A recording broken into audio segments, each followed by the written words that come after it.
when a plane intersects a sphere, we're either going to have a circle or it could be just one point. When you're asked a question like this, find the xy trace of this circle.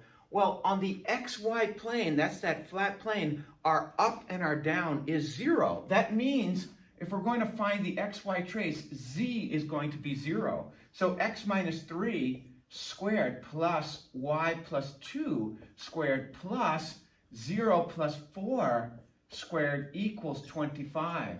So we get x minus 3 squared plus y plus 2 squared plus 16 equals 25. A little straightforward math will show us that x minus 3 squared plus y plus 2 squared equals 9 is our xy trace.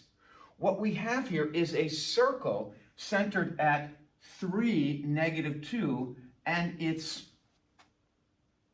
radius is 9.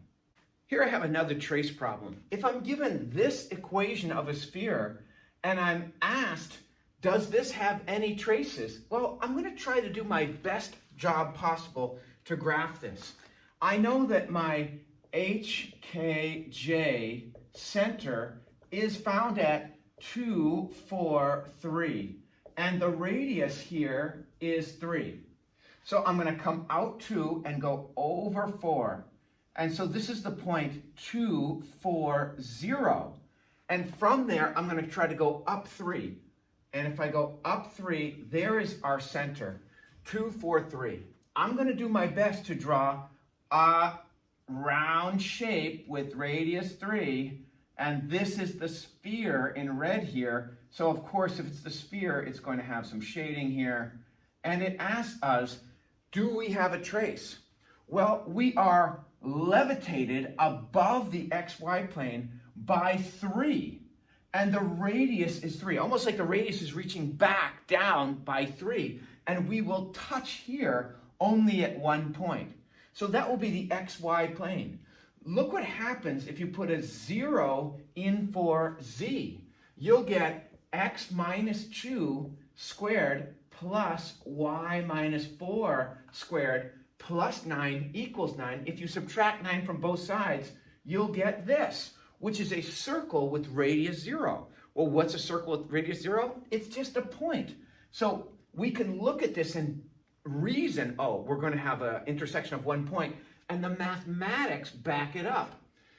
Since we're 4 away from the xz plane, in other words, y is 4, it pushes us this way 4, and the radius is only reaching back this way 3, then you can see that we're not going to intersect the xz plane. Well, what do you do to find the xz plane? You put a 0 in for y. So x minus 2 squared, if 0 is y, we'll have -4 squared plus 16 plus z minus 3 squared equals 9. If I subtract 16 from both sides, I get x minus 2 squared plus z minus 3 squared equals -7. A radius with a negative radius of a circle? That can't be. So mathematically, we confirm, oh yeah, we don't have an xz plane intersection. On the back side, if you will, of this graph, over here, we're out 2 from the zy plane.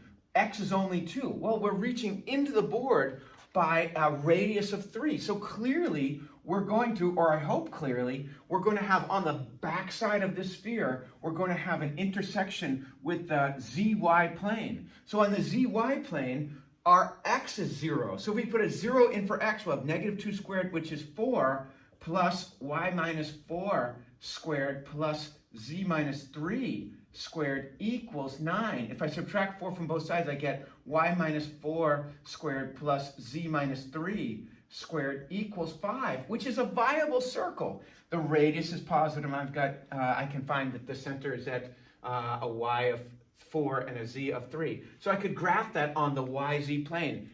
I have a viable trace because the radius is positive.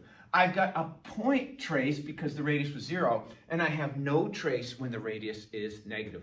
Again, to find the xy trace, we put a 0 in for z. To find the xz trace, we put a 0 in for y. And to find the YZ trace, we put a 0